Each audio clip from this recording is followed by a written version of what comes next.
Os que trouxeram a Bíblia, abram-na comigo sem perca de tempo no livro do Êxodo. Êxodo, capítulo de número 12.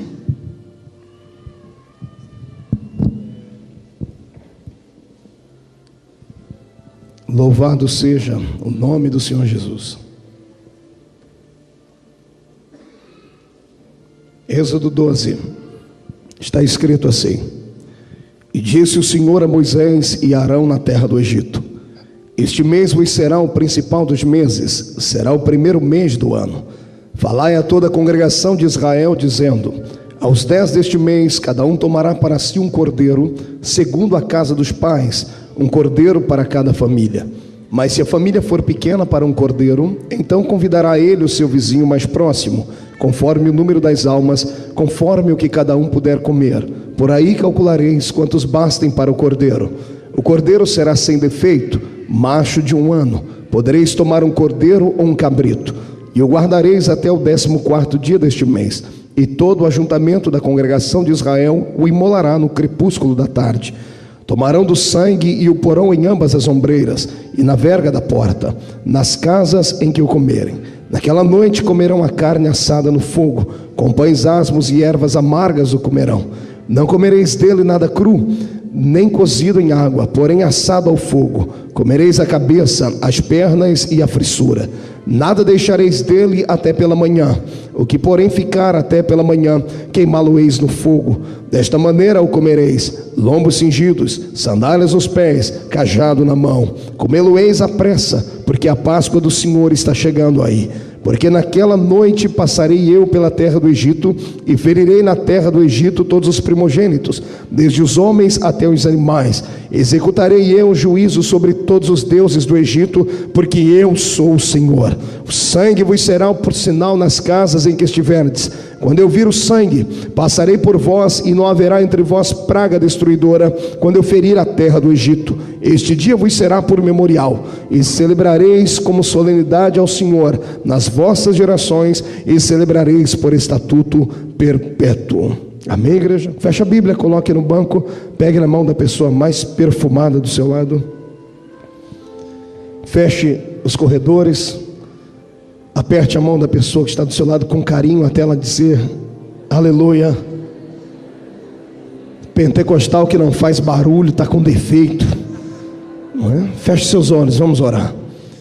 Pai, nós te exaltamos nesta noite, te glorificamos. Quando eu entrei dentro desta igreja, um irmão me fez lembrar da mensagem de ontem, Jesus, e me disse que o Senhor já havia descido da nuvem, já estava aqui dentro. É uma verdade, é uma realidade. Eu sinto a sua presença nesta noite dentro deste santuário.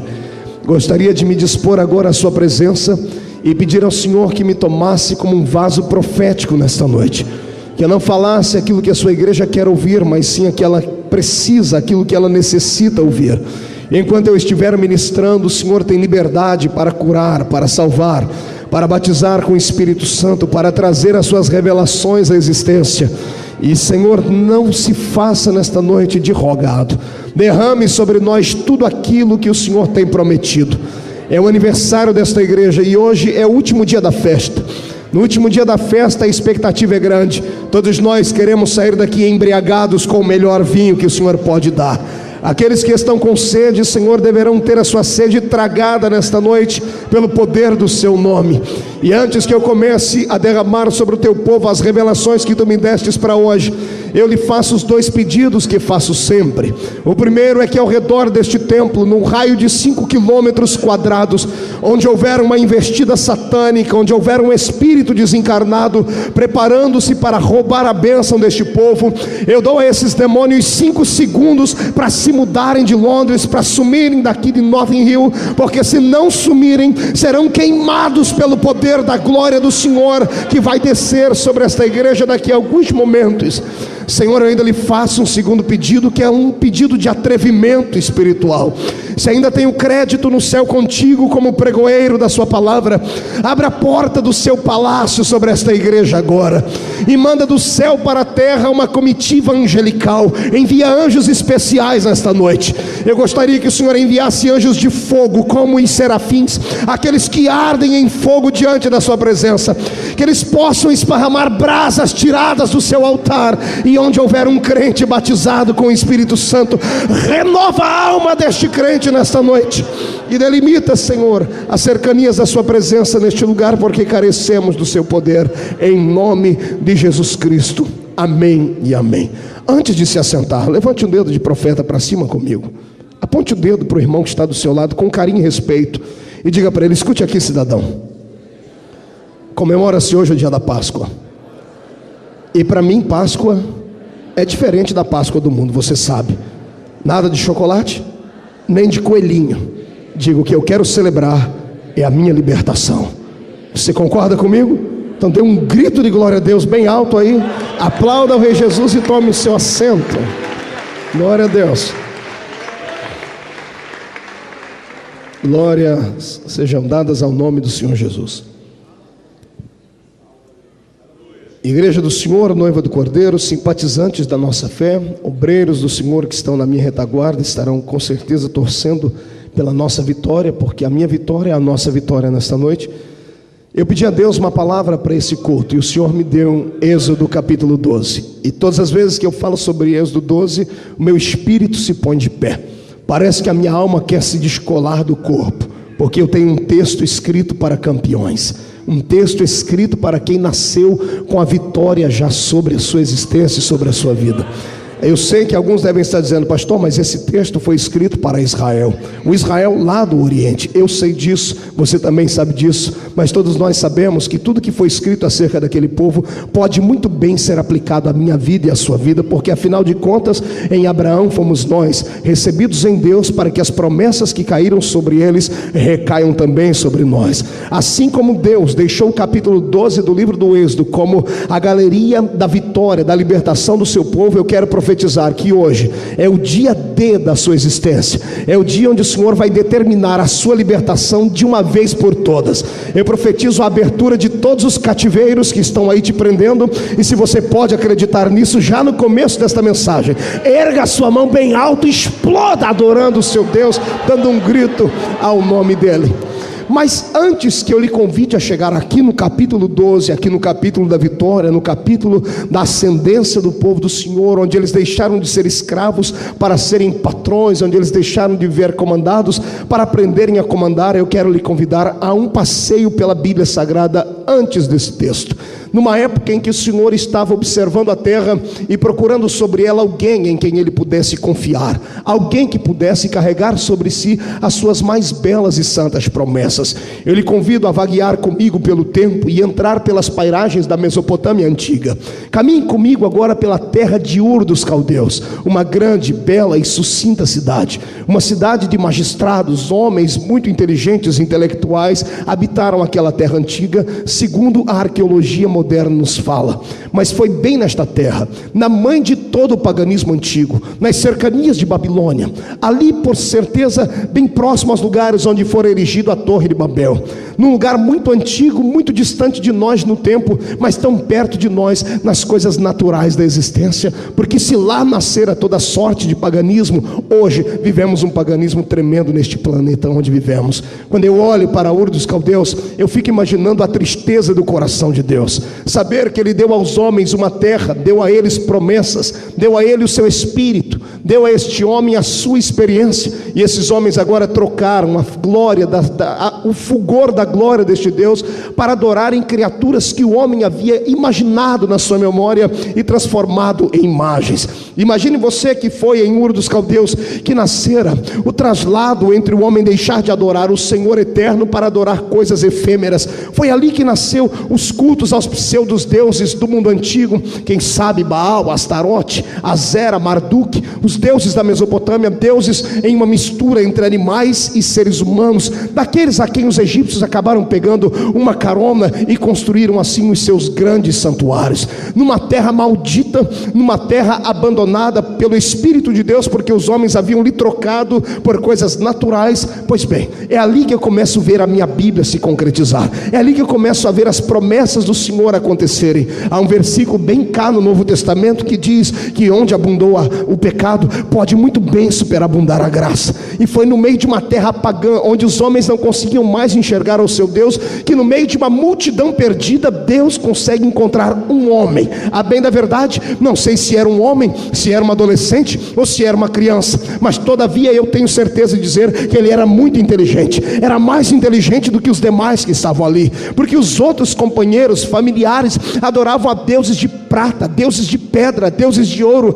deuses que tinham olhos mas não viam, tinham boca e não falavam, tinham ouvidos e não podiam ouvir, pés e não caminhavam. Mas esse homem, não sei se homem, garoto, adolescente, quando olhava para aquelas imagens, o seu espírito transcendia e a sua imaginação ia muito além, e ele com certeza dizia: deve haver alguém muito maior do que esse pedaço de pedra que está aí, deve haver alguém muito maior do que esses que são me apresentados, porque para sustentar este universo, pela força de um poder invisível, deve ser um Deus que é muito maioral, que não pode caber em uma parede de uma casa. E eu não sei quem encontrou quem, eu não sei se foi Abraão que encontrou Deus, ou se foi Deus que encontrou Abraão, mas a minha felicidade está em saber que tanto Abraão quanto Deus pegaram um na mão do outro e saíram em rumo a uma terra prometida, em rumo a uma terra de sonhos, e isto é louvor para que podamos agora glorificar o nome de Jesus Cristo.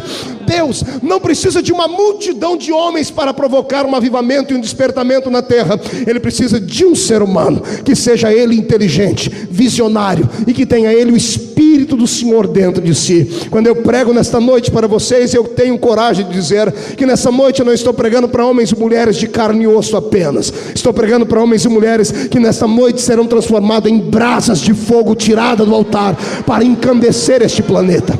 Eu não estou pregando para uma simplesmente classe ralé de seres humanos, não. Eu estou pregando para o povo mais inteligente que está aqui hoje dentro deste bairro de Notting Hill, e posso provar, enquanto alguns estão se curvando diante de deuses mortos, eu estou pregando a um povo que adora um Deus eterno e vivo. E não é o problema de não enxergarem a presença dele, de não poderem ver nem tocá-lo, que vai bloquear a nossa fé, porque mesmo nós não podendo tocá-lo, sabemos que ele tem poder para nos tocar. Mesmo nós não podendo vê-lo, sabemos que ele tem poder de se manifestar em nosso meio. Aliás, eu já sinto a glória dele aqui no nosso meio e posso adorá-lo com isso. Mas quando Deus se revela a este homem se revela a Deus. Como eu disse, não sei se ele era uma criança quando ele teve esse vislumbre de Deus, mas já era um homem formado quando teve a aptidão de ouvir a voz dele e obedecê-lo. Caminhe comigo, é uma história antiga, mas a bem da verdade não é só uma história, é um épico. Isso aqui é uma poesia, é uma história contada em forma de um poema. Imagine você que este homem chamado Abraão agora está casado, no meio da sua família, e um deslumbre de Deus pela madrugada lhe aparece, e o Senhor fala com ele na madrugada, porque era comum Deus falar com as pessoas sempre na madrugada. Enquanto todos estavam em silêncio, o meu Deus resolvia abrir os seus lábios, e Deus falava com ele assim: meu filho, saia da terra onde está e vá para uma terra onde ainda eu hei de te mostrar. Saia do meio da sua parentela aí, ponto final. Quando eu começo a meditar na vida de Abraão, eu vejo que uma das maiores qualidades que um ser humano pode ter diante de Deus é a coragem, é ter um espírito corajoso para ter confiança e fé na palavra que o Senhor Deus liberou sobre a vida dele. Diferente de outros homens da Bíblia, que quando foram vocacionados, tiveram que sair para matar bois, para queimar traias. Diferente de outros homens da Bíblia, que para servir a Deus antes, porém, deram desculpas, tinham que casar, tinham que vender e fazer coisas mais. Este homem, no meio da madrugada, ao ouvir a voz de Deus, não se fez de rogado, não colocou reticências na palavra do Senhor, não colocou mais, porém, entretanto e talvez. Ele levantou-se no meio da noite, pegou a sua família e saiu. Detalhe, saiu sem saber para onde ia, saiu acreditando que Deus era o seu guia e era a sua luz. Quando eu prego aqui em Londres, esse texto parece que é mais vivo do que quando eu prego no Brasil, porque eu estou diante de homens e mulheres que, é exemplo de Abraão, receberam um chamado de Deus para saírem da sua terra, e saíram muitos sem saber para onde ir. Aliás, sabiam que o endereço era Londres, mas não sabiam o que iria acontecer. Saíram acreditando em palavras proféticas proféticas, nos sonhos que Deus colocou dentro do seu coração. E parabéns por você ter vindo. Por isso está aqui hoje. E o que Deus prometeu, Ele vai cumprir. Fique tranquilo, porque Deus encontrou em você coragem. Se você procurar na língua portuguesa, no dicionário do Aurélio, o que significa a palavra coragem, ou um homem corajoso, você vai ficar, como eu, muito feliz. Coragem não é uma atitude de alguém que não tem medo de nada. Coragem é uma pessoa que, mesmo tendo medo, tendo fraquezas, ela vai lutar pelos seus sonhos, porque para ela o que consiste a vida é em realizar os seus sonhos, custe o que custar, doa quem doer. Mesmo não tendo forças, ela luta para conquistar os seus sonhos. Eu estou feliz porque estou pregando para um povo corajoso nessa noite.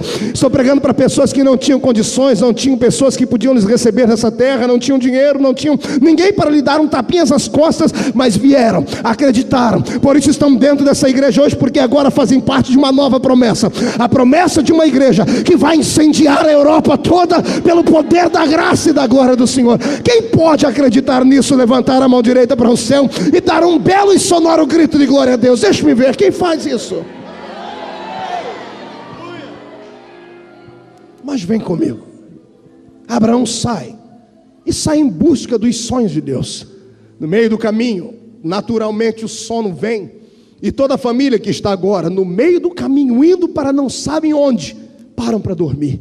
Eu penso que o próprio Deus, pastor Darkson e companheiros que estão na minha retaguarda, ficou assustado, assombrado com a vida daquele homem.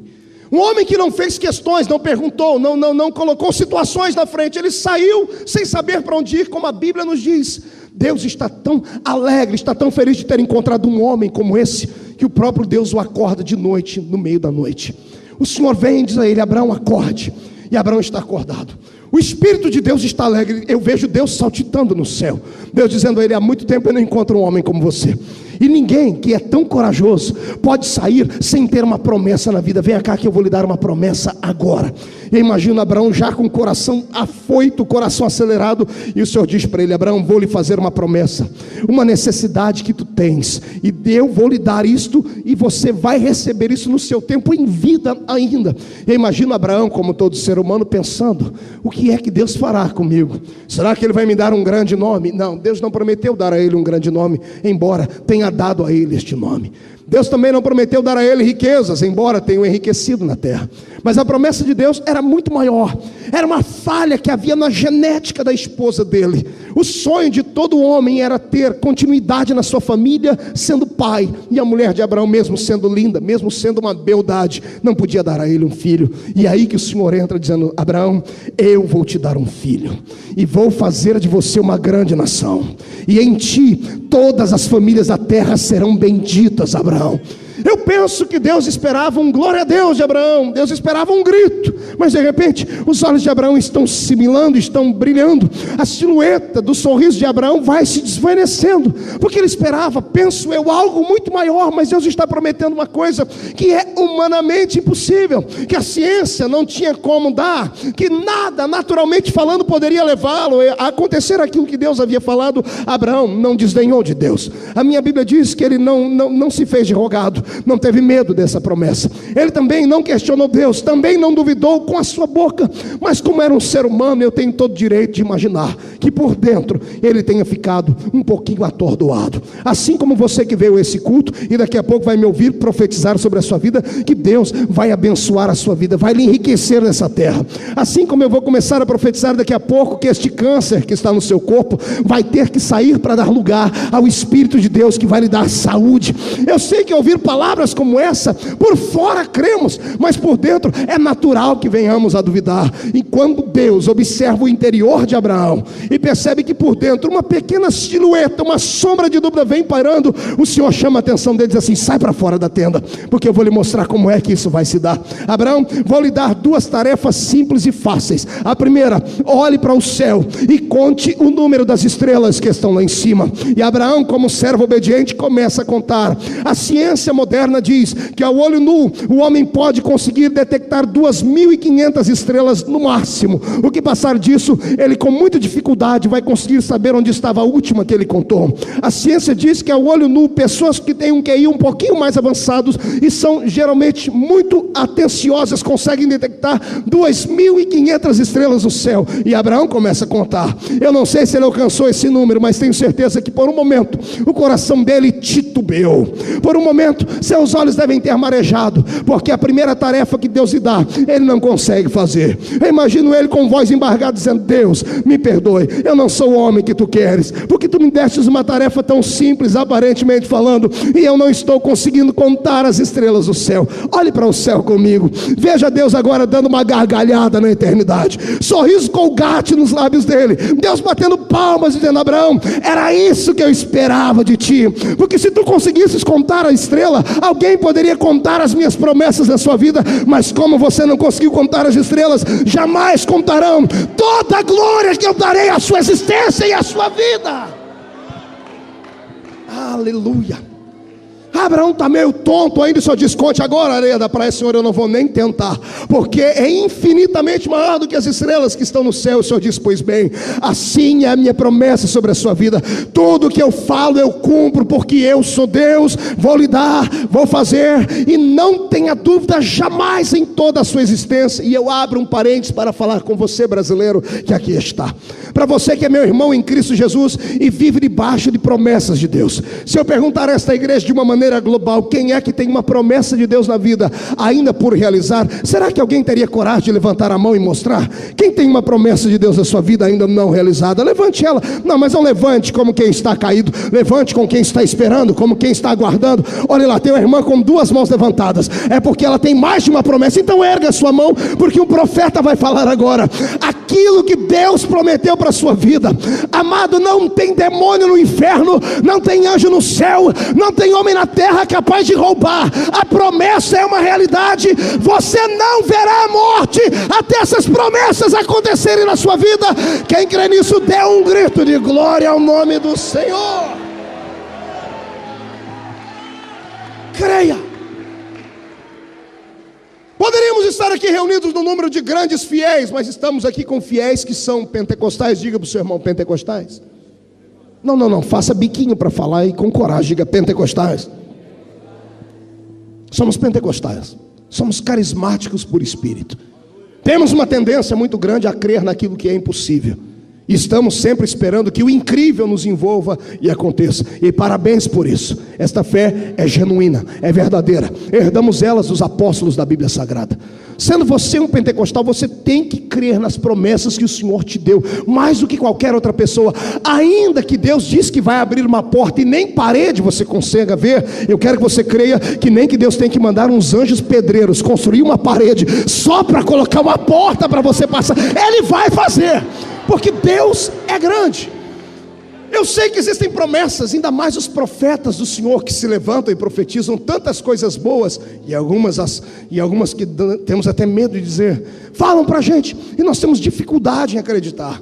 Isso me faz me reportar agora à época em que morava lá no interior de São Paulo, lá na Vila Tatu, lá naquela cidadezinha pequena, naquela igrejinha pequena onde congregava. Nós tínhamos uma irmã lá, pastor Wesley, chamava Irmã Maria de Paula. A Irmã Maria de Paula era muito simplória, uma mulher muito simplesinha, não sabia nada da língua portuguesa, e quando vinha falar com a gente, chegava a doer os ouvidos. E um dia, eu lá numa consagração, ela levantou, olhou para mim, e o Senhor tomou ela em profecia, mas num português tão ralé, que eu vou ter aqui que melhorar para você entender, porque eu tive dificuldade de entender o que ela profetizava para mim.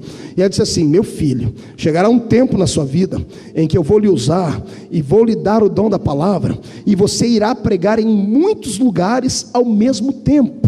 Quando ela disse isso, o presbítero da igreja, que não entendia nada de teologia também, mas achava que era um conhecedor grande, levantou e repreendeu a irmã Maria de Paula, e disse a ela que aquilo era mentira, porque primeiro, eu não era onipresente, só alguém que é onipresente pode falar em vários lugares ao mesmo tempo. Mas quando ela falou, queimou o meu coração, o meu intelecto não entendeu, mas o meu espírito ficou cheio de Deus, eu fui renovado, eu falei em línguas, eu fui para casa, eu falei, mas será que aquela mulher mentiu? Mas ela é tão simplesinha. E o tempo passou. Não é que um dia desse eu tive que encontrar a irmã Maria de Paula e dar uns 2 beijos na bochecha dela e falar para ela: Deus usou a sua vida naquele dia. Por quê? Já explico. Primeiro, eu não sabia que Deus me daria um ministério com CDs e fitas de vídeo. Eu estou pregando aqui agora, por causa do fuso horário. Sabe Deus onde é que eu estou pregando nesse exato momento. O ano passado recebemos no Brasil um troféu. Ganhamos o CD de ouro, 100 mil cópias de mensagem vendida em um ano. Então só Deus sabe onde é que eu estou pregando uma hora dessa. E ainda continuo pregando aqui. Isso porque Deus é fiel. O que Ele promete, Ele cumpre. Você está entendendo isso? Eu quero que você pegue Satanás e os demônios que andam soprando no seu ouvido, dizendo que você vai voltar humilhado para a sua terra, dizendo que você nunca vai alcançar os seus sonhos. Quero que você pegue este Satanás, esfregue o focinho dele no chão, chute o mulambo dele para o inferno e acredite nas promessas que Deus te deu, porque Ele é maior. Creia, creia, suba comigo, venha à presença do Deus que tem tudo para lhe dar. Deus escreveu uma história para você, e não escreveu uma história de derrota. Deus não escreveu páginas e mais páginas da sua vida de depressão, opressão e sofrimento como você vem levando. Eu quero que você tire a visão das coisas naturais e tente enxergar como Abraão. Saia sem saber para onde vai. Veja como quem vê o invisível. Em nome do Senhor Jesus eu profetizo que o meu Deus abrirá diante de ti hoje uma porta tão imensa, que aqueles que te olhavam de cima para baixo, te humilhando, te chamando de louco, de esquizofrênico, de paranoico, se quiserem te enxergar a partir de hoje, terão que comprar binóculos, colocar nos olhos, porque terão que ver você voar na força das águias, alcançando os seus sonhos. Adore a Deus.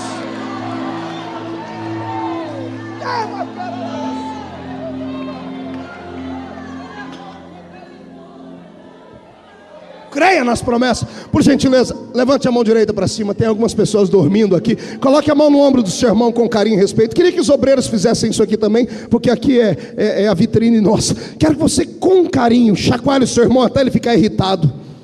Acorde ele, não, mas chacoalhe com força. Diga para ele: você tem promessas. Então por que está com esse olho seco igual olho de coruja? Com essa boca travada, essa boca de aço, essa língua de ferro? Comece a adorar ao seu Deus, porque os milagres vão acontecer.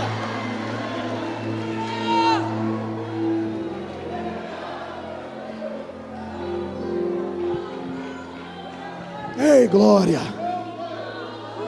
E a promessa está dentro de Abraão. E o camarada acredita tanto nas promessas que numa briga com alguém da família dele, chegou num ponto, numa encruzilhada da vida, que só tinha uma bela campina e uma montanha pedregosa. E ele olhou para o cidadão e disse assim: escolhe para onde você quer ir. Imagina a disputa, o outro dizendo: mas o senhor é mais velho. O senhor, não, para mim, onde eu for, Deus irá comigo. Não sou eu que corro atrás da bênção, é ela que tem que correr atrás de mim, porque eu vivo debaixo de promessas, e o Deus que prometeu vai cumprir. O cidadão foi para a campina verdejante, e esse outro acabou indo para a montanha, e lá na montanha ele acabou sendo abençoado, porque quem está debaixo da mão de Deus, há prosperidade. As coisas boas do Senhor lhe correm, acabam por segui-lo. E eu profetizo em nome de Jesus que começa uma época assim na sua existência aqui em Londres. Mas vem comigo. De Abraão temos o seu filho Isaque nascendo. De Isaque temos o seu filho Jacó. E Jacó teve 12 filhos. Diga para o seu irmão: 12 filhos. Agora eu vou falar uma coisa bela e santa. Dos 12 filhos que ele tinha, um filho lhe era especial. É possível um pai ter filhos especiais? É possível o pai amar diferente um filho ou outro filho? Eu tenho 3 filhas. Eu acho isso impossível. Eu não consegui fazer isso na minha vida, amar um filho mais do que o outro. Eu os amo igualmente. Amo minhas 3 queridas filhas de forma igual. Se tivesse que morrer pelas 3, eu morreria pelas 3, porque o amor que tenho por elas é imutável. Mas algumas delas às vezes acabam me surpreendendo. Surpreendem-me com carinho, surpreendem-me com a dedicação. Karen tem 9, Kathleen tem 3, Camille tem 2. Camille é um docinho. Essa me surpreende sempre. Esses dias eu cheguei em casa cansado, estava bravo, irado com algumas coisas que haviam acontecido.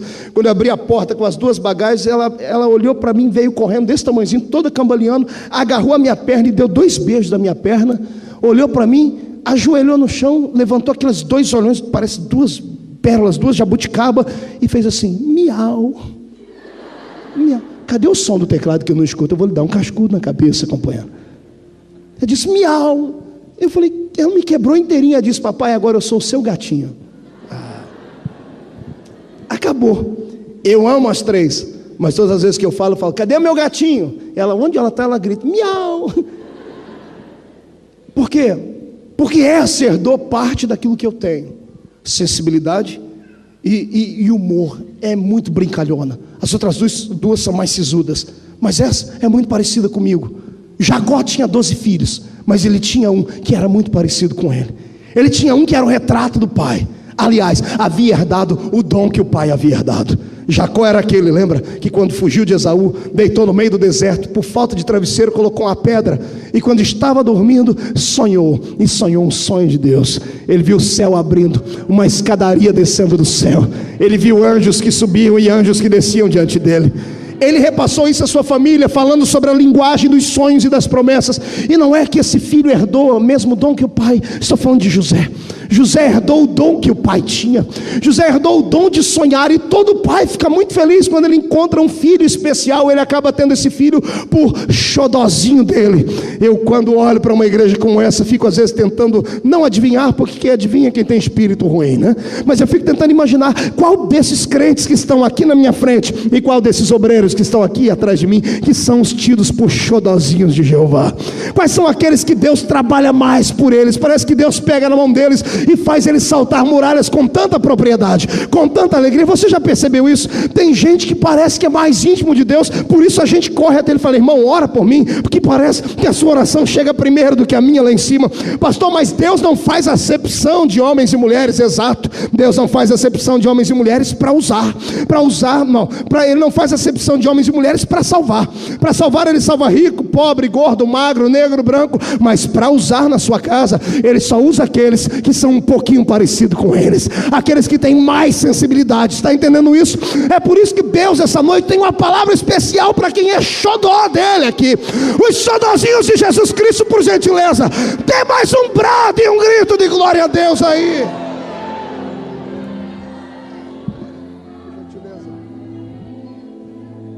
E a história continua. E quando Deus ergue a vida desse rapazinho chamado José na terra, que luta, que tribulação. Como é difícil ser um filho querido pelo pai. Como é difícil suportar as agruras na terra, as invejas dos irmãos mais velhos. Como é difícil conviver com aqueles que nós não contamos como nossos inimigos e acabam se transformando da noite para o dia. Os maiores inimigos do homem, tenho eu descoberto nesta minha caminhada de 9 anos como ministro do Senhor, não estão no púlpito da igreja. Os maiores inimigos que eu tenho, às vezes, não estão nem nas fileiras de Satanás. Os maiores inimigos que eu tenho são aqueles que conviveram comigo, aqueles a quem eu chamo de irmão, aqueles com quem eu reparti parte da minha existência, aqueles que sabiam dos meus sonhos e que, ao invés de aplaudirem os meus sonhos, fizeram cisternas rotas e me jogaram dentro dela. Não há nada mais duro para a vida da gente quando alguém pode e acaba conseguindo nos magoar. Aliás, só tem o poder de magoar a gente aqueles a quem a gente ama. As únicas pessoas que podem nos pegar de surpresa, nos traindo, são aqueles a quem a gente acabou dedicando tempo a eles, mas faz parte da vida. Aquele que tem um sonho grande terá que aprender a pagar um preço caro por este sonho.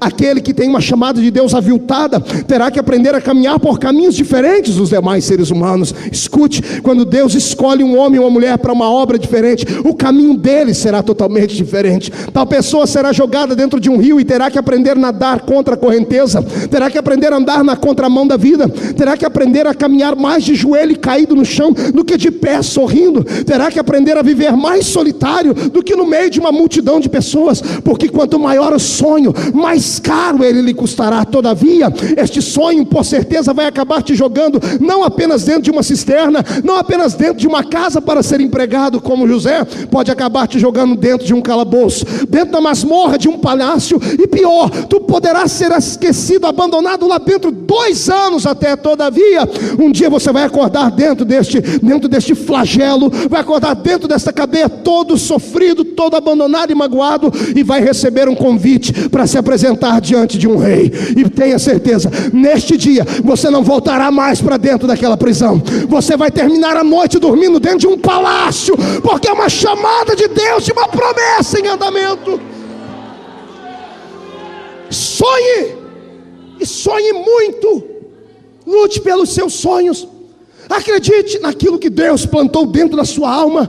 Não deixe almas pequeninas que estão dentro da igreja, fantasiados de cristãos, mas que na realidade não são, não têm essência, não têm vida com Deus, roubarem aquilo que Deus te deu. Não deixe pessoas que dizem que são seus amigos e seus irmãos, quando lhe ouvem falar das suas histórias, dos seus sonhos, se levantam contra você dizendo assim: pare com isso, volte para a terra, pise no chão. Ei, você pode pisar no chão, mas não tire a sua face de diante do trono de Deus. Está entendendo? Se tem uma coisa que Deus ama nos homens, é quando Ele pode encontrar homens que detenham aquilo que Ele tem no céu. Eu tenho no céu um Deus que é sonhador. Eu tenho no céu um Deus que sonhou para você uma vida melhor, maior, mais poderosa e mais agraciada. E queira Satanás ou não, queiram os homens ou não, eles terão que sucumbir quando verem Deus te exaltar, quando assistirem o seu levante no meio do deserto, quando verem Deus fazer um banquete diante de ti, e eles sentados no pó, na terra, e o Senhor te dando na boca aquilo que você tanto necessita e deseja. Eu profetizo que este ano é o ano do seu jubileu, é o ano da sua Páscoa. Satanás, que colocou grilhões nas suas mãos, já tem que dar um jeito de quebrar esses grilhões, porque o tempo da liberdade está chegando nessa terra. Quem pode adorar a Deus, faça!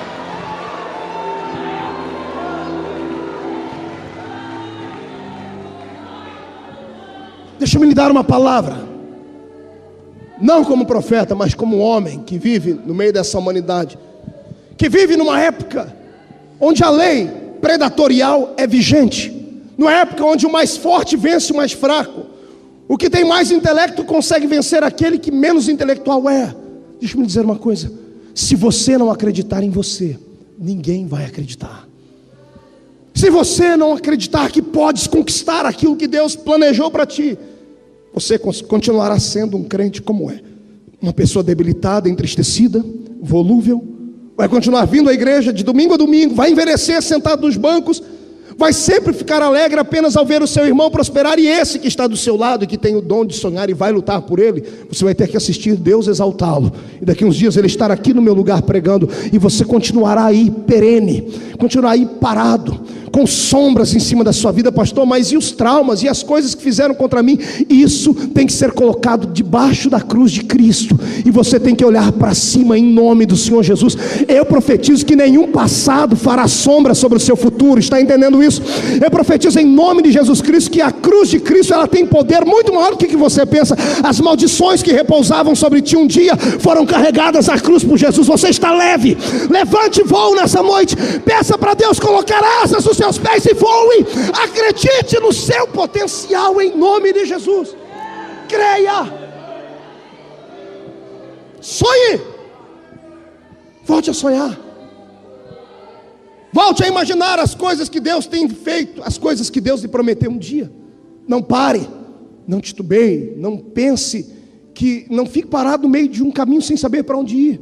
Por favor, erga o teu espírito hoje. Glorifique a Deus com a sua fé.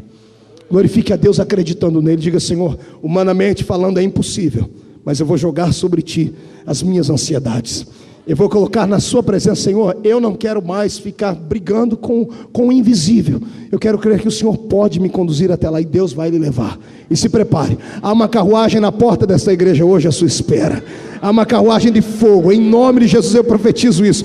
Ela vai romper os sonhos e vai te dar a realidade. Se você pode acreditar nisso, pelo menos um ato de fé, tire o pé do chão para glorificar o seu Deus agora, e volte a sonhar.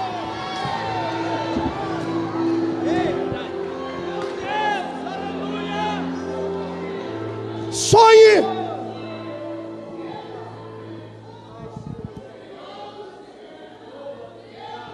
O mundo é dos fortes. O mundo é daqueles que têm condições de superar as coisas que são insuperáveis. Está entendendo? Se você ficar olhando para o seu espelho todos os dias e chorando com pena de si mesmo, se você continuar tendo dó de si mesmo, você será um ser humano derrotado sempre. Ah, pastor, mas o senhor fala isso porque o senhor não foi humilhado, o senhor não foi jogado dentro das traças. Ah, você não me conhece.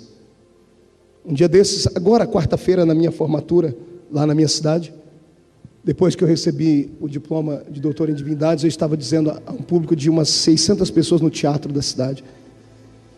E dizia: eu aprendi com a vida que o passado somos nós quem temos poder de dominá-lo. Não dá para apagar o passado. Nós não somos um robô, nós não somos um computador que temos uma teclinha chamada delete. Você pode selecionar tudo que você não gostou e apagar. Não dá para apagar o passado.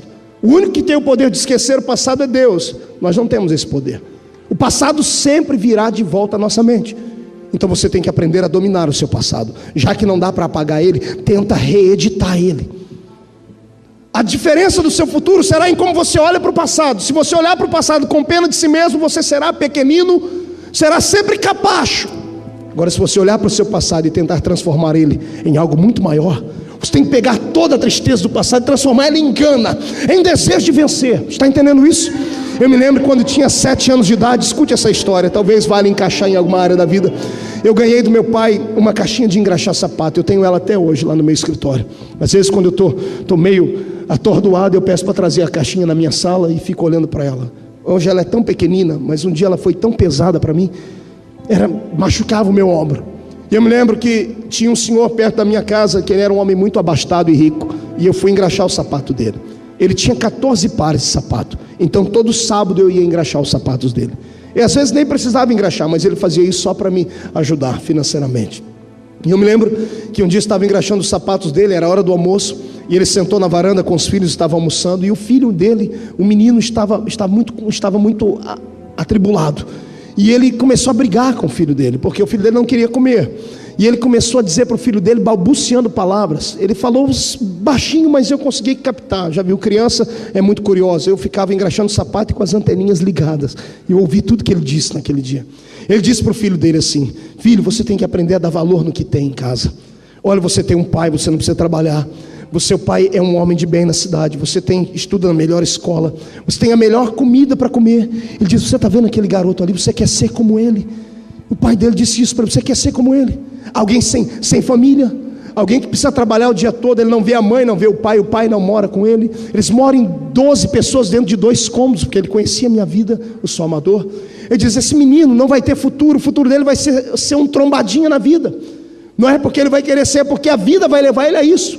Porque ele é pobre, não tem um pai que esteja ao lado dele sempre, e a mãe dele trabalha por fora, e coisas assim. Amados, aquilo me deu um nó na garganta. Eu era uma criança.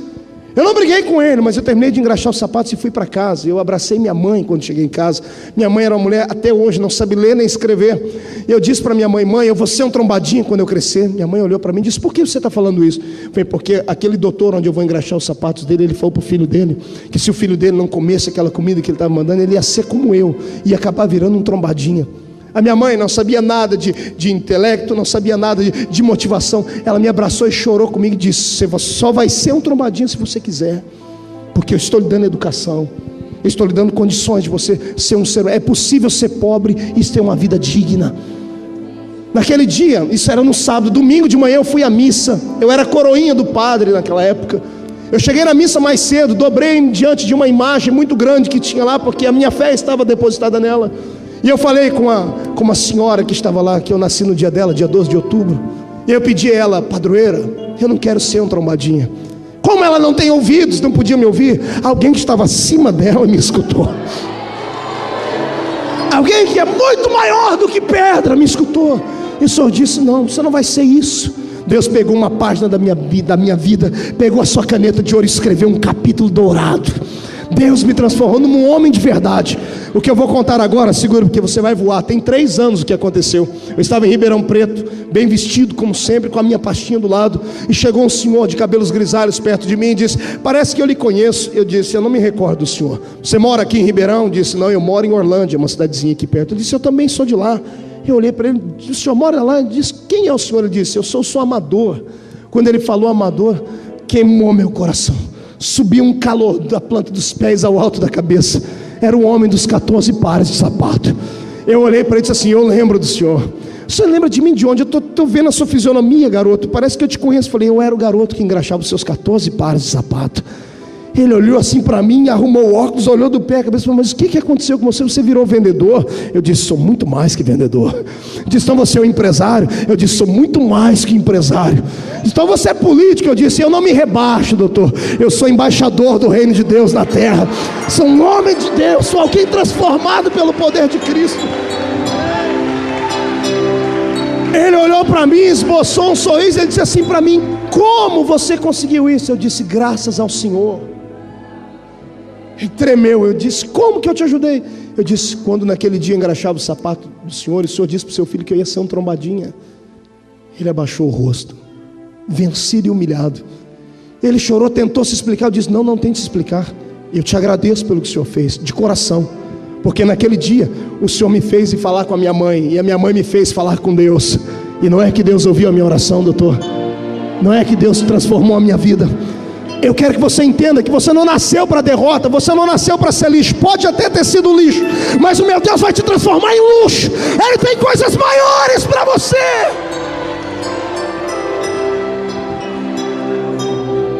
Você vive debaixo de promessa, crente. Você não é comum.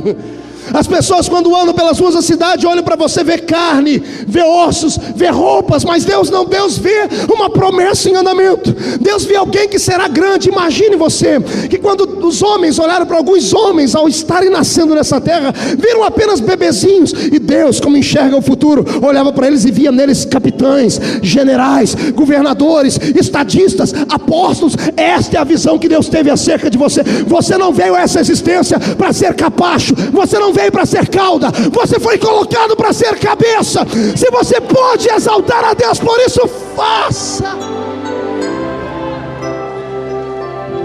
Vem, sonhador.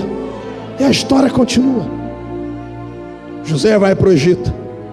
Lá no Egito, o Senhor dá a ele a chave daquela nação na mão. O Egito vai passar por um cataclisma de fome na terra.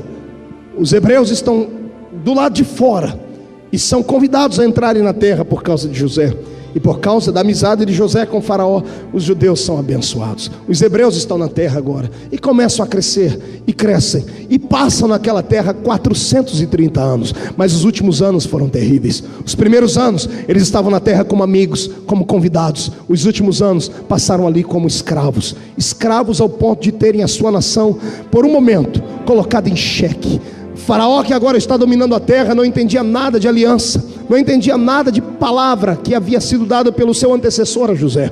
O Faraó, agora que está em vigência, entrega o coração a Satanás e articula uma maneira de parar os hebreus, de parar o crescimento deles, porque eles eram muito grandes na terra. E de repente um pacto é feito entre Satanás e este Faraó, e ele decreta a falência do povo hebreu, mandando com que as parteiras matassem todos os meninos do sexo masculino que nascessem naquela terra. Amados, quando isto acontece, quando está tudo bloqueado, Satanás está feliz, porque ele conhece a profecia de Gênesis 3:15. Ele sabe que da semente da mulher nasceria um que acabaria por fim esmagando a sua cabeça. Sabedor ele que este povo já estava na terra e eram os hebreus, ele tenta matar os homens do sexo masculino entre os hebreus, colocando um fim na terra, colocando um fim na nação hebreia que estava se levantando agora. Isto era uma artimanha de Satanás, era uma artimanha cósmica para bloquear a raça humana de receber a salvação. Mas nesse interim, o meu Deus começa a trabalhar. Eu vejo um casal que se predispõe no meio de duas divisões, ou melhor, de uma divisão que há agora na terra entre os hebreus que estão aprisionados no Egito.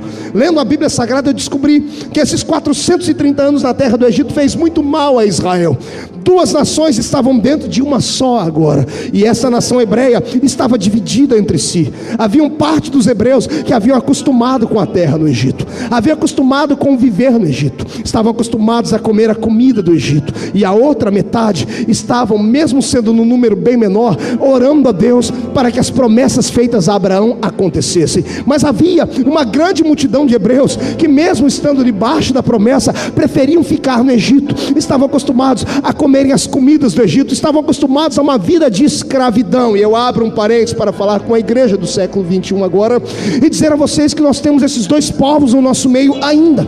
Temos um grupo de crentes dentro da igreja que não estão mais esperando a vinda de Jesus, que não aguardam mais o arrebatamento da igreja. Gente que nem sabe que isto vai acontecer, e passam dias, meses e anos sem se lembrar de que um dia Jesus voltará à terra para nos arrebatar. Gente acostumada com o Egito, gente acostumada a viver nessa terra, porque afinal de contas tem ouvido um evangelho barateado e prostituído por aí, que promove ao homem um céu na terra, um céu de possibilidades, uma fé onde tratamos Jesus como se ele fosse um grande empresário, como se ele fosse um grande banqueiro e não um salvador de almas. Quantas igrejas existem por aí que banalizaram a fé e transformaram os cultos em grandes altares de promiscuidade? É do meu conhecimento que aqui nessa terra existem igrejas que têm até um baile dentro da igreja no final do culto. As pessoas estão fazendo de tudo para agregarem almas dentro da igreja e perderam a visão do céu. São pessoas acostumadas com o Egito. Graças a Deus, essa noite eu estou pregando a um povo aqui que mesmo estando ainda no Egito, não se acostuma com a terra da escravidão nunca. Não está acostumado a viver, a comer essas coisas podriqueiras que existem por aí. Eu não quero mais comer pepino, não quero comer cebola, não quero comer alho. Eu quero comer maná fresquinho do céu. Eu tenho saudade da eternidade da graça. Ah, Jesus. Pois bem, mas esses que não queriam, ou melhor, estavam acostumados com o Egito e não se preocupavam, eram contrapostos ao outro grupo que era pequenino, mas que todos os dias ao dormir, quer seja machucado, com as mãos cheias de calos, diziam: Deus, onde está a promessa feita a Abraão, a Isaac e a Jacó? E não é que da tribo de Levi Jesus encontra um casal corajoso, que tem coragem de burlar a lei por um momento, tem coragem de se contrapor a Faraó e ter um filho em uma época que não se podia ter. E o filho vem, e de repente o filho que nasce é um menino. A coragem primordial de Anrão e de Joquebede parece que de repente são postos à prova, e de uma coragem magnâmica eles se transformam em covardes, pelo que eu leio a Bíblia. Todos conhecem a história. A minha Bíblia diz que pai e mãe ficaram com o menino 3 meses. Diga para o seu irmão, 3 meses. Diga, 3 meses depois o menino foi posto dentro do rio Nilo. E olhe para cá, pelo que eu leio a Bíblia, quem pôs o nome no menino não foi a mãe e o pai dele, fora a mulher do Egito, fora a filha de Faraó. O dia que eu li isso, a minha alma subiu, pastor Gabi, e eu perguntei: Deus, como pode um pai e uma mãe terem um filho e não dar nome para ele? Por que será que não deram nome para o menino? Você já se perguntou isso? Pergunte ao seu irmão: por que será que não deram nome para ele? 3 meses de vida tinha ele e não tinha um nome ainda. Ei, primeiro, porque aquela família, mesmo tendo coragem de gerar um filho, passaram 9 meses atribulados, vendo outras pessoas serem coagidas. Nesse inteirinho começaram a pedir a Deus que lhes desse uma menina. Então todo pai e toda mãe está preparado para colocar o nome num filho quando sonha com ele. Eles sonhavam nesse momento com uma menina, e quando veio o menino, não tinha um nome para dar a ele. Não bastasse isso, eu penso que não deram nome àquele menino, porque mesmo sabendo que ele nasceu, ele não viveria muito tempo. O tempo na terra seria pouco para ele, porque ninguém acreditava que ele iria sobreviver. Vamos dar um tapa na nossa alma e acordar o nosso espírito agora. O que tem de gente aqui dentro que quando nasceu, ninguém acreditou em você. O que tem de gente que aqui que quando nasceu de novo em Cristo, nem os pastores acreditaram em você. Te negaram o nome de pastor, te negaram o nome de evangelista, não foi? Te negaram o nome de cantor, não acreditaram que você seria um grande homem, uma grande mulher de Deus. Acabaram te jogando dentro de um rio. Fique tranquilo, se esses que te geraram não te aceitar, alguém lá na frente vai cuidar de você dentro de um palácio ainda, só para você ter uma vida um pouquinho melhor que a deles. Aleluia. Se ninguém acredita em você, eu volto a repetir, não querendo ser redundante, mas já sendo, há um Deus do céu que acredita em você. Está entendendo isso? Quando Moisés nasceu, quando a mãe e o pai olharam para ele, o pai viu um problema, a mãe viu um outro problema, porque aquele menino, se ele permanecesse vivo e alguém descobrisse, a família toda iria morrer. Como foi que enxergaram você quando você nasceu? Literalmente falando, quando eu nasci de um aborto mal feito, e nasci ainda para ajudar de um adultério.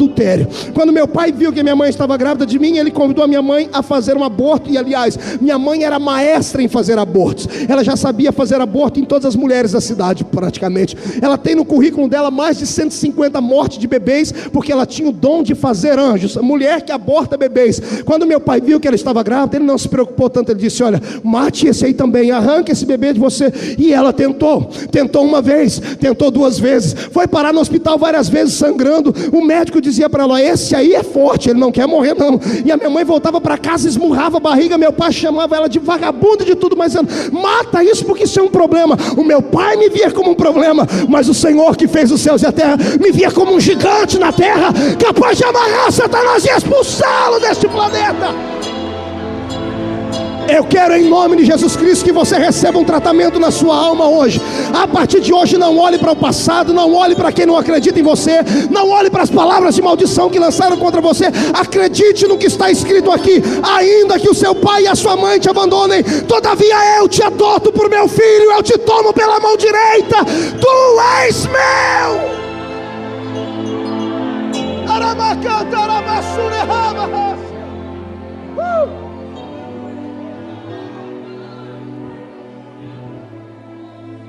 Vamos falar um pouquinho ainda sobre essa gravidez.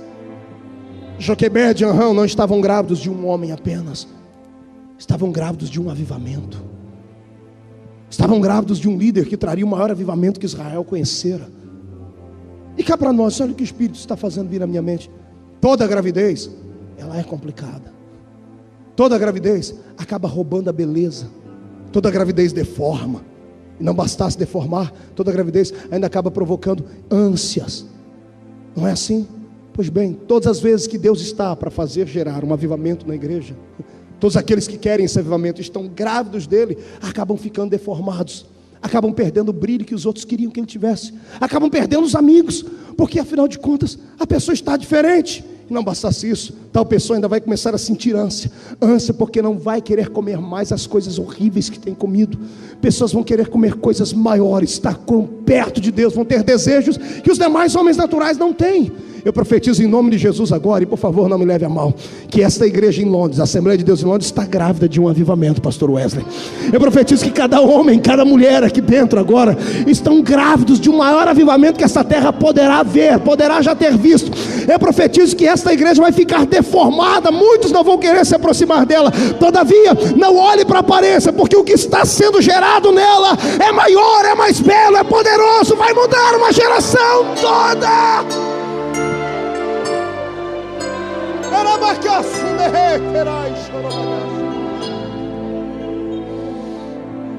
Ai, Jesus. E o avivamento cresce e toma proporções imensas. Agora ele não é só um pequenino menino jogado nas águas de um rio. Agora ele é príncipe do Egito, herdeiro do trono de Faraó. Passa por algumas turbulências. Deus precisa interferir para que ele não siga o curso normal dos faraós. Aliás, Deus não queria que no futuro de Moisés ele fosse lembrado só como mais uma múmia do lado de Tutankhamon. Deus queria que o nome dele estivesse aqui, ó, na galeria dos heróis da fé, na Bíblia Sagrada. Você escolhe o que quer ser da vida depois de ser vocacionado. Se você quer ser só mais uma múmia embalsamada, para as pessoas lembrarem de você como alguém que passou, ou você quer continuar sendo vivo depois que tudo acontecer. As suas palavras vão incendiar esta geração. Está me ouvindo isso, crente? As suas palavras vão levantar os homens. Eu profetizo isso. Profetizo que aquilo que o Ivo Pitangui não pode fazer com as pessoas, a sua palavra pelo Espírito de Deus fará. Haverá mudança no comportamento, haverá mudança no corpo físico, haverá mudança, porque Deus, quando traz esta glória, Ele faz ela completa. Você pode acreditar nisso? Dê um grito de glória a Deus aí. O avivamento está de pé. Está ele com coragem para enfrentar Faraó agora. Ele recebe uma chamada de Deus e todos conhecem a chamada de Moisés. Agora ele está diante de Faraó e o Senhor deu a ele palavras, dizendo assim: o que você falar eu cumpro. E ele libera sobre o Egito 10 palavras, não de maldição, mas de juízo, porque aquele Faraó era intransigente demais. Começamos com as águas do rio Nilo se transformando em sangue, e terminamos com o pior, a morte dos primogênitos, homens e animais. No dia em que Moisés libera esta palavra profética sobre o Egito, dizendo: se não deixares o meu povo ir embora daqui, os seus filhos morrerão, Moisés se retira com Deus, e Deus o chama num canto e diz: Moisés, prepare o povo. Por quê, Senhor? Porque é chegado o tempo da liberdade. Moisés, nesse primeiro mês do ano, no 14º dia, tu convidarás o povo. Cada um deverá tomar um cordeiro. Este cordeiro deverá ser de bom tamanho para que as famílias possam dele se alimentar. Cada família terá que ter o seu cordeiro. Olhe para o seu irmão e diga: quer ser livre? Diga: quer definitivamente ser livre? Diga: sua família precisa de um cordeiro. Olhe para cá e vamos aplicar isso aqui. E por favor, prepare o lombo, porque eu vou bater. Olhe para cá. Como é que anda a presença do Cordeiro de Deus dentro da sua família? Como é que anda a glória de Deus dentro da sua casa? Ou você faz parte daquele grupo de crentes que no século 21 só se lembram de Deus dentro da igreja? Qual é o lugar que Cristo tem ocupado dentro da sua família? O que é que Ele representa para a senhora, para a senhorita, para o senhor, para o jovem que aqui está? Está na hora da igreja voltar a começar os seus cultos dentro de casa. Está na hora dos crentes não virem para a igreja apenas esperando alguma coisa acontecer aqui dentro. Está na hora de nós termos as experiências com Deus dentro do nosso lar. A igreja é uma extensão do seu lar. Está entendendo isso? Sabe por que às vezes o céu fica de bronze dentro da igreja? Não é porque o pregador é ruim ou porque a música não subiu. É porque chegamos carregados dentro da igreja. Chegamos vazios de Deus. Brigas, porfias, intrigas. Colocamos os nossos olhos naquilo que não prestam. Passamos dias como verdadeiros mundanos dentro de casa. E só nos santificamos quando passamos por aquela porta e entramos aqui dentro. E aí Deus tem dificuldade de abrir o céu. E quando o céu está aberto, já deu 9 horas, temos que ir embora. Está na hora de nós consertarmos o altar da nossa casa. Quem concorda comigo aqui? Começa a glorificar Deus. Então vai lá, senhorita, senhora que está aqui dentro me ouvindo, que tal a senhora hoje ainda, antes de dormir, abrir o seu guarda-roupa e voltar a olhar a sua roupa e pedir a Deus que lhe dê roupas santas, roupas de mulher que pode ter compromisso com Deus? Que tal o senhor garoto, ao invés de ficar cuidando do seu corpo nas academias de Londres, ficando aí parecido com o Brad Pitt, com esse cabelo parecendo que a vaca deu uma lambida por cima, todo parecido com o Mauricinho de Jesus, começar a cuidar da sua alma dentro de casa, como cuida do seu corpo físico? Que tal o senhor homem que está aí bonito, com esse terno novo, com esse sapato brilhante, voltar a tratar a sua família como trata a igreja aqui dentro? Porque aqui dentro tu és uma bênção, em casa é uma maldição. Está na hora de voltarmos a ter compromisso com o Cordeiro do Senhor dentro de casa.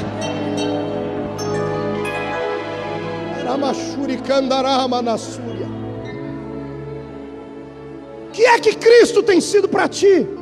Só um bibelô de enfeite? Ou Ele tem sido parte da sua família? Reveja a sua casa. Levante um altar dentro do seu lar hoje. Coloque Jesus no lugar dele dentro da sua casa. Porque senão as famílias que estão vindo à igreja neste século terão dificuldade de ouvir o som da trombeta de Deus. O evangelho está banalizado. A santidade nos foi roubada. Transformamos os nossos cultos em espetáculos. E precisamos de agitadores de água para trazer o povo a um nível de emoção. Está na hora de revermos os nossos preceitos. Está na hora de olharmos para Cristo como Ele é. Quer ser liberto? Então pegue um cordeiro e coloque dentro da sua casa. Sem a presença de Jesus não há libertação. Está entendendo isso? Deus continua a dizer: Moisés, pegue o cordeiro no crepúsculo da tarde, diga ao povo que o imole. Imolando o cordeiro, pegue o sangue. Os homens peguem o sangue, e enquanto as mulheres estiverem assando o cordeiro, peguem este sangue. E por favor, Moisés, coloque o sangue nos umbrais da porta. Toda casa onde houver a marca deste sangue, o anjo da destruição, quando passar por ela, vai poupar esta casa. Precisamos uma vez mais da marca do sangue de Jesus, irmãos. Precisamos de uma proteção divina sobre o nosso lar. Estamos vivendo um embate de batalha espiritual como jamais vimos na história. Há uma ressurreição satânica na terra, onde homens e mulheres voltaram-se para Satanás em questões de satanismo, de bruxaria e coisas mais. Quantas pessoas estão aquém disso?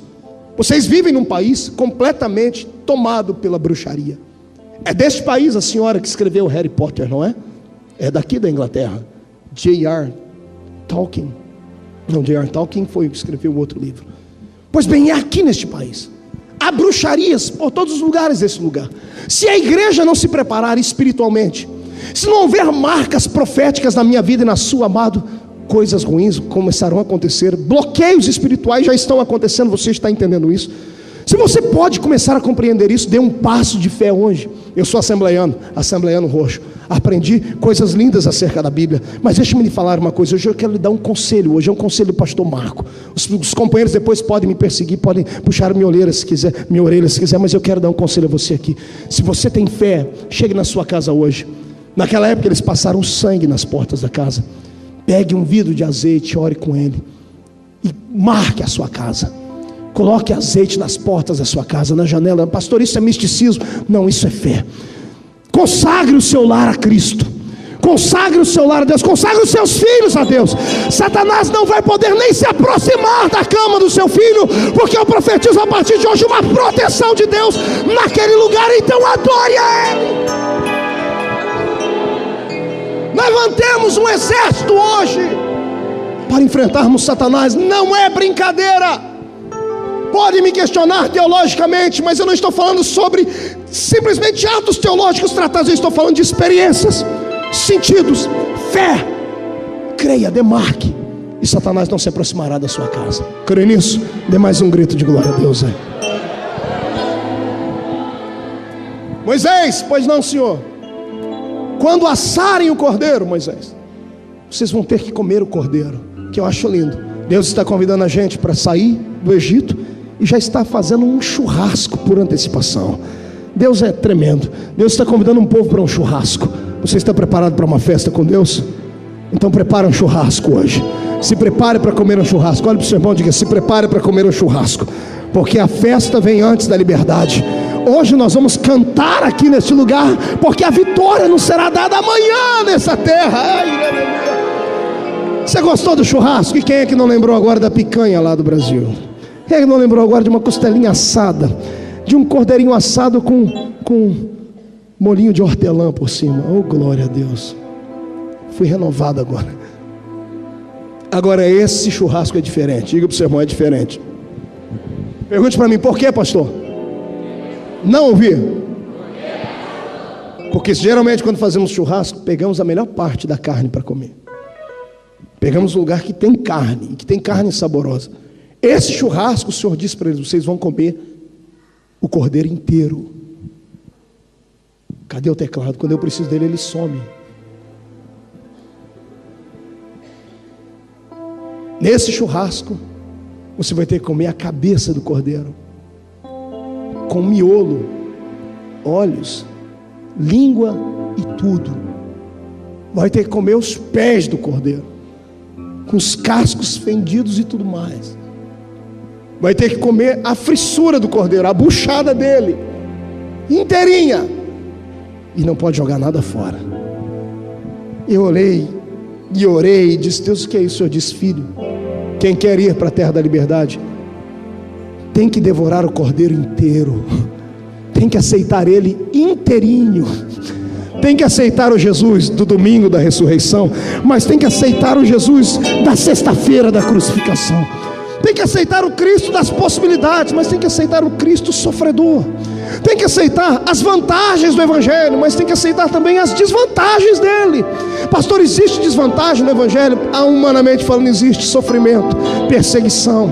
Seremos chamados pelos homens de loucos, ignorantes, truculentos, coisas horríveis falarão acerca de nós. Mas se quisermos sair deste Egito e irmos para a terra prometida, temos que abraçar Jesus por inteiro. Eu não quero apenas o Cristo que tem poder para me libertar da chama do fogo. Eu quero o Cristo que, mesmo me vendo ser decapitado, me aguardará no céu para me dar uma coroa de glória. Quem quer este cordeiro, dê um grito de glória.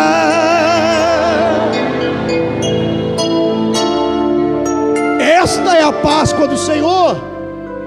Moisés, o que é, Senhor? Vocês vão comer este cordeiro, mas vão comer diferente. Que jeito, Senhor? Vão ter que comer em pé, vão ter que comer cingidos, vão ter que comer bem vestidos, preparados para sair, porque é o tempo de acabar de comer e sair do Egito, porque eu vou abrir a porta, eu vou abrir os grilhões que prendem Israel.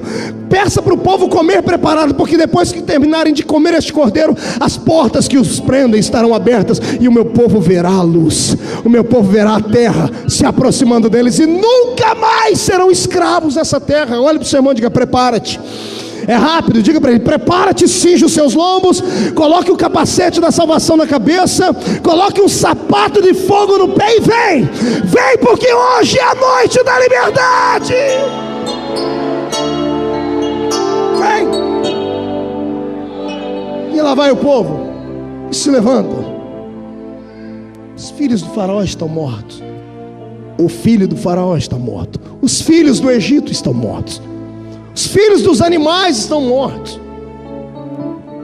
Faraó mandou uma palavra para Moisés: leva o teu povo daqui, vão sacrificar ao Senhor seu Deus no meio de onde vocês quiserem, mas saiam daqui. No meio do caminho, o faraó ainda grita: Senhor, Moisés, abençoa a minha vida, Moisés. Os seus inimigos terão que reconhecer que quando Deus escolheu, Ele lhe escolheu para abençoar, para ser bênção. Aqueles que te perseguiram vão pedir uma bênção para ti. Vai bastar saber se você vai ter coragem de abençoá-los ou não. Mas a porta está aberta e lá vai todo mundo saindo. E no meio do caminho o povo vai saindo e Deus vai falando com Moisés: Moisés, pois não, Senhor, diga mais uma coisa ao meu povo, e eu quero que isso eles escrevam nas tábuas do coração deles. No dia da liberdade, no ano em que eu os colocarei na minha Páscoa, eu executarei juízo contra os deuses do Egito. Essa palavra pode não ter muito sentido para você, mas eu vou te explicar. Existe outro Deus além do Senhor? Só 3 pessoas responderam. Eu vou perguntar de novo: existe outro Deus além do Senhor? Não. Que deuses são esses? Que Deus diz aqui no verso 12, dizendo a Moisés: eu executarei juízo contra os deuses do Egito. Deuses com D minúsculo. O Senhor está falando aqui para eles que Deus iria destruir os demônios que aprisionavam a vida daquele povo, que atormentavam eles como homens, que roubavam deles as promessas, que tiravam deles o ânimo de ficarem de pé. Está entendendo? Pois bem, assim diz o Senhor para a Igreja Assembleia de Deus de Londres: eu executarei juízo contra os deuses dessa terra. Sabe, Zé Pilintra, Zé Pilantra, Chucaveira, Tranca-Rua, feiticeiro, encantamento, poder das trevas, nenhum desses poderes fará sombra mais sobre a sua vida. Profetizo em nome de Jesus que o meu Deus os pegará com mão forte e os jogará dentro do limbo do inferno, porque o seu caminho estará livre. Ei, se prepare para receber uma palavra pentecostal agora. Eu profetizo que quando chegares na rua da sua casa, os demônios que cercavam aquele lugar para que não houvesse espírito, nem promessa, nem poder, nem cura, estarão com as malas arrumadas, esperando você dizer para eles: get in here, saiam daqui, porque a partir de hoje quem manda aqui é a graça, a glória. Estamos num tempo de liberdade. Cresça! Se o seu espírito já estiver como o meu, nós vamos voar agora. Cresça! Porque o meu Deus te deu autoridade para amarrar e repreender os demônios que estão atormentando a sua família no Brasil.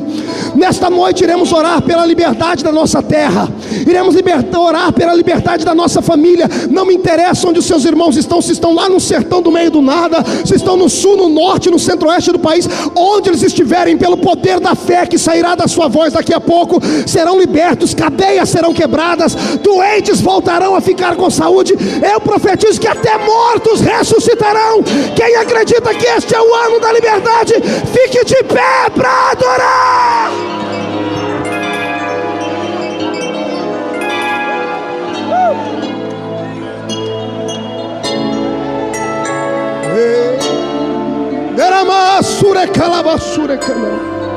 Pegue na mão do seu irmão, por gentileza.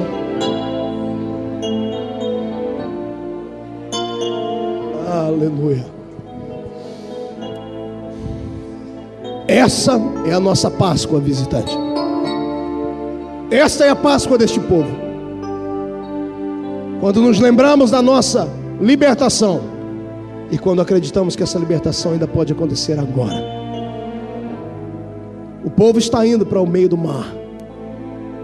Deus está conduzindo o povo por ali. Haviam outros caminhos, mas Deus está levando o povo para o meio do mar. E Moisés está questionando: por que por aqui, Senhor? O Senhor diz: porque não adianta libertar você dos seus inimigos, eu tenho que destruí-los. Tenho que destruí-los para eles nunca mais perseguirem vocês. Havia uma questão pessoal de Deus com aquele faraó. Era uma coisa pessoal. Quando a Bíblia diz que Deus endureceu o coração daquele faraó, há uma explicação por isso. O pecado dele foi gravíssimo. Quando ele tentou matar os filhos dos hebreus, ele estava pactuado com Satanás para bloquear a salvação para a humanidade. Havia uma questão pessoal. Deus queria destruir aquele homem porque ele se entregou aos espíritos de encantamento. Deus agora está dizendo: eu vou destruir esse povo, mas eu tenho que levar vocês ali. Eles vão achar que ali vão poder pegar vocês, Moisés. Vão pensar que vão poder fazer uma emboscada contra vocês, mas eu estou na frente, fique tranquilo. Moisés chega na frente do mar, fere as águas se partem, e o povo atravessa o mar. Respire um pouquinho agora, porque o que eu vou falar é muito lindo. O povo atravessa o mar. Deus abriu o mar para quem passar? Diga Israel. O mar era para quem passar? Quem tentou passar no lugar de Israel morreu. Quando Deus abre uma porta para esta igreja passar, essa porta está aberta e limitada só para a gente desta igreja passar. Quem tentar passar por aquela porta que Deus abriu por ti, para ti, verá a morte, será punido. Por isso ninguém tenha inveja de ninguém aqui. A porta que Deus abriu para mim, só eu passo por ela. A que Ele abriu para você, só você passa por ela. Se tentar entrar atrás de mim, vai ver a mão de Deus. Está ouvindo?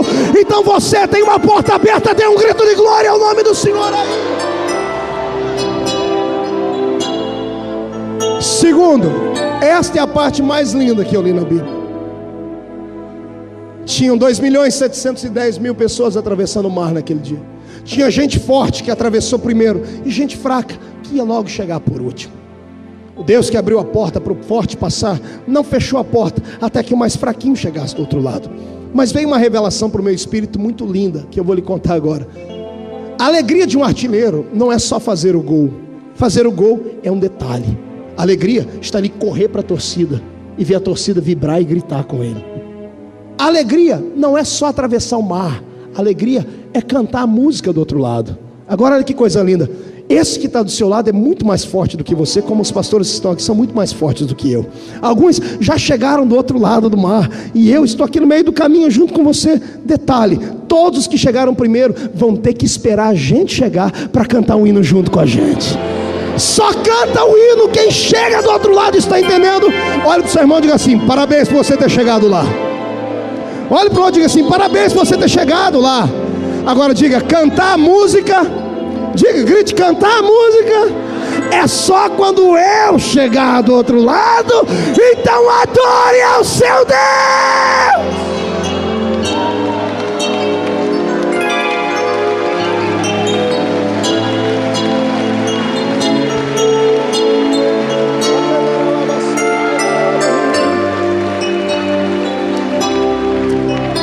Feche seus olhos, por gentileza. Feche seus olhos. Toque para mim graça, filho, graça. Feche seus olhos.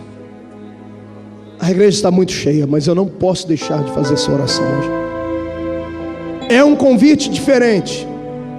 É difícil de ser atendido, mas se você tiver coragem de atendê-lo, eu quero saber onde estão os homens e mulheres aqui hoje, que não querem mais ser escravos de nada nem de ninguém. Gente que quer liberdade na terra. Gente que está cansada de ver os seus sonhos serem frustrados. Gente que está choroso. Essa semana já quase comprou a passagem para ir embora para o Brasil, porque o diabo disse que essa terra não é a terra dele. Eu quero saber se você tem coragem de dar um passo de fé.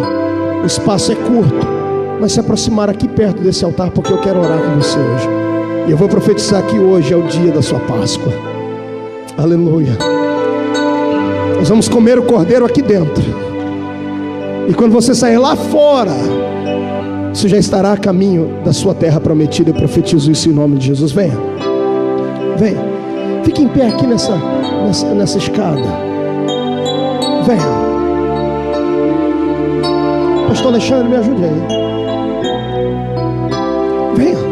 Dê um passo. Isso, vem chorando. Aleluia. Eu te dou graça. Vem, Israel. Muitas graças. Os que estão cansados do Egito, venham. Graças, meu Senhor. Quem não aguenta comer mais pepino e cebola, vem. Eu te dou graças.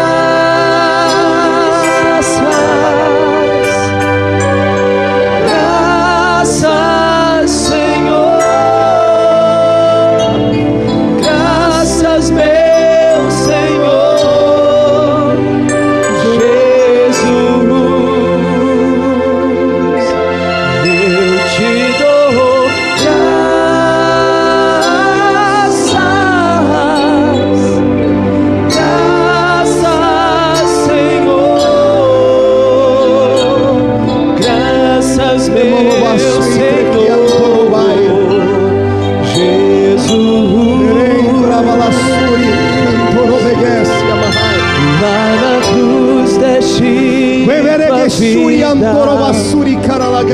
entregaste tudo ali.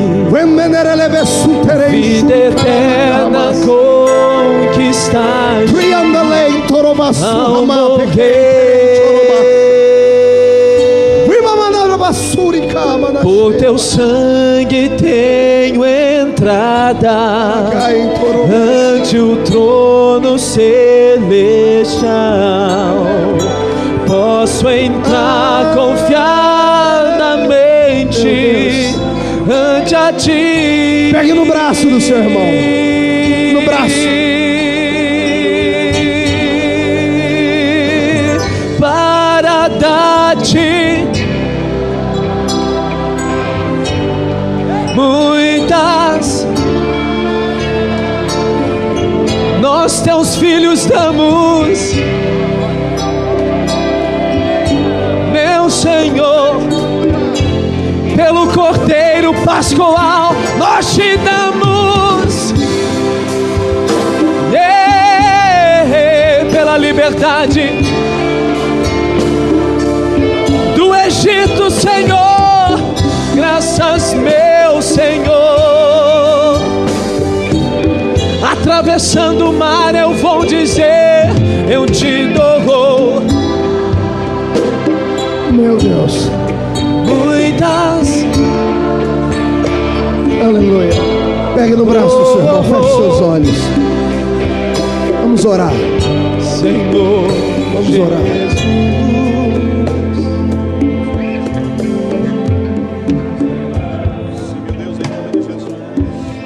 Senhor Deus, há muito tempo eu não faço a oração que vou fazer hoje. Sempre no término de uma campanha, de um congresso, eu invoco os céus para que desçam sobre a igreja. Mas hoje, Senhor, eu quero que desça o bálsamo de Gileade. Eu quero que desça um bálsamo sobre os pés dos seus filhos, pés que estão calejados, cheios de bolhas, pés machucados e não estão tendo forças para caminhar mais. Eu quero bálsamo sobre os ombros da sua igreja, que já não suporta mais o calor do Egito, do sol causticante, que os faz, Senhor, cozerem tijolos para ajudarem no reino de Faraó. Senhor, eu quero bálsamo sobre o coração dos aflitos. Senhor, eu quero um lenço da eternidade, enxugando os olhos que estão marejados de lágrimas, desses pequeninos seres humanos que deixaram a sua pátria e vieram para esta pátria em busca de um sonho, em busca de uma vida melhor, em busca de realizar-se. Senhor, alguns só não voltaram para casa ainda porque não têm coragem, outros porque não têm condições, estão humilhados, estão vencidos, estão precisando de uma unção nova nessa noite. E olha a mensagem que o Senhor deu a esta igreja. Hoje é a nossa Páscoa. Eu profetizo, Cordeiro de Deus, que cada um dos seus pedaços foram degustados pela sua igreja hoje. Quer seja a parte boa, saborosa, quer seja aquela com ervas amargas, nós nessa noite nos alimentamos de Ti, Jesus. Queremos um compromisso maior contigo, mas em nome de Jesus, ó Deus, derrama sobre esta igreja agora uma porção nova do Seu Espírito, que os coloque de pé, os caídos que recebam força para se colocarem na presença de Deus agora, os entristecidos que se preparem para sorrir, aqueles que têm a efusão do Espírito dentro da alma, que comecem a orar em outras línguas agora, que o céu que estava de bronze se parta, que desça sobre nós a Shekinah da sua glória.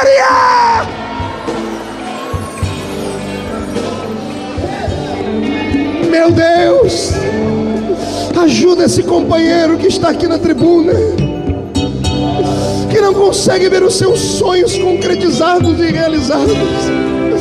Ajude, Senhor, aos muitos engraxados que estão na minha frente, que ouviram palavras de maldição como aquela que eu ouvi, que ainda o seu espírito não foi treinado, estão sofrendo com embargos de Satanás. Toda a maldição herdada e adquirida, toda a hoste de Satanás que recebeu alimento em sacrifício dentro de encruzilhadas para bloquear a alma desses que estão aqui dentro, eu dou a vocês, demônios, 5 segundos para sumirem daqui, porque a partir de agora um incêndio da glória de Deus descerá sobre esta igreja. Todo crente receba agora graça, poder, glória, unção de Deus agora. Aleluia. Aleluia. Em Maranda Chuverras. Aleluia. Em nome do Senhor Jesus, meu Pai. Levante as tuas mãos para o céu agora, em nome de Jesus. Bem alto, chacoalha as suas mãos. Fique cara a cara com o irmão que está do seu lado. Quero trazer. Cuidado com os saltos aí, hein? Para não machucarem ninguém. Levante as duas mãos para o alto. Olha para o seu irmão e diga: eu cansei de pepino e de cebola. Diga: eu quero maná. Diga: eu quero o mar vermelho aberto. Eu quero a minha terra prometida. Fala para o seu irmão: me ajuda. Um abraço o seu irmão agora e profetiza sobre ele. Aleluia.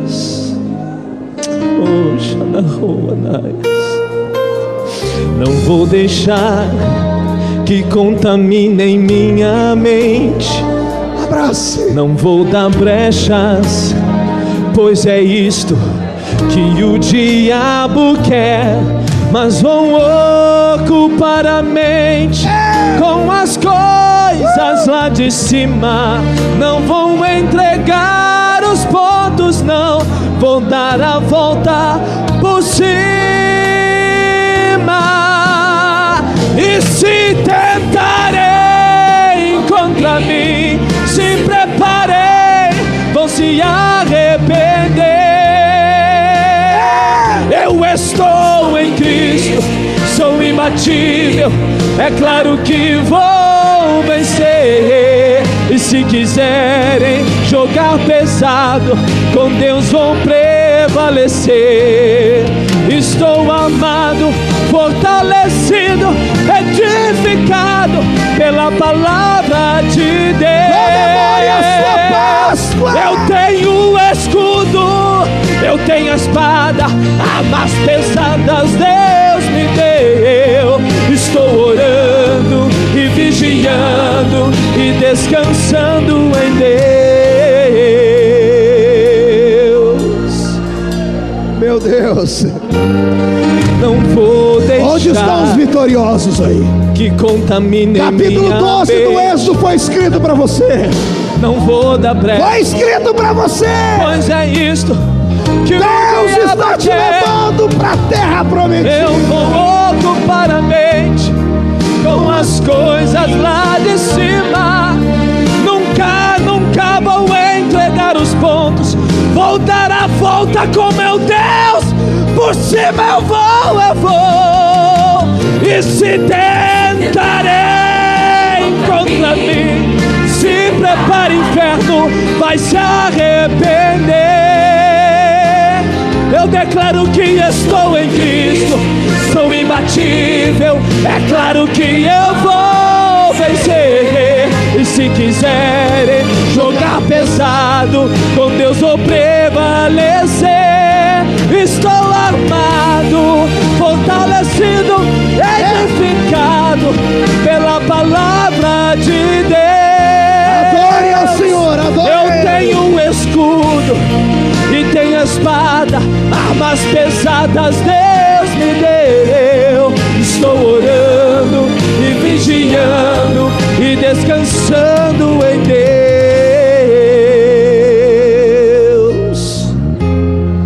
Shom de canto e valassúria mandaras. Viva darai torolo sui hamarasheka. Incendeia essa igreja, Jesus, agora!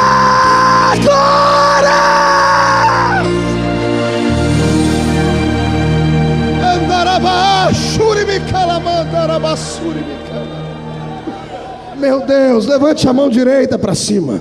Cadê o teclado? Cadê o tecladista? Mão direita para cima, bem alto, bem alto, bem alto.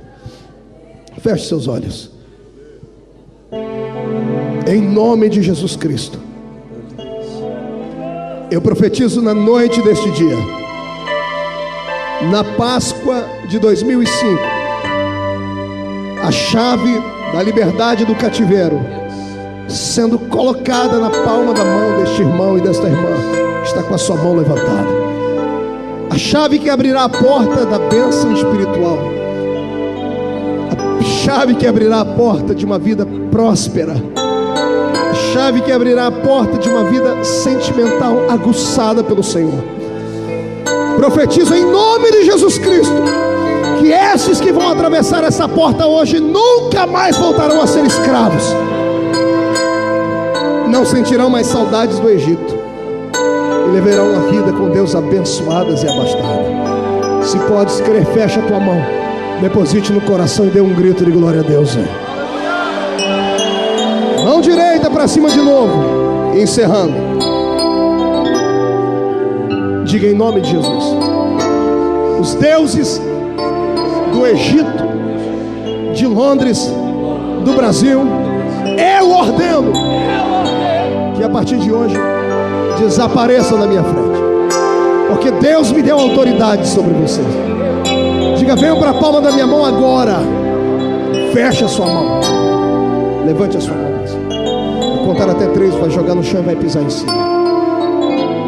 1. Deus já preparou um banquete no deserto para ti. 1,5. A sua casa será visitada onde quer que ela esteja. 2. O ano da liberdade chegou nessa terra. 2,5. Satanás é um derrotado. E 3. Jogue no chão, piso em cima e glorifique a Deus.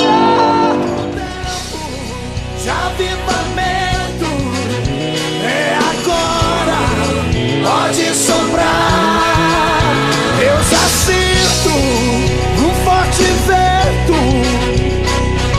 um vento impetuoso, irmão, não pare de adorar. Sopra vento,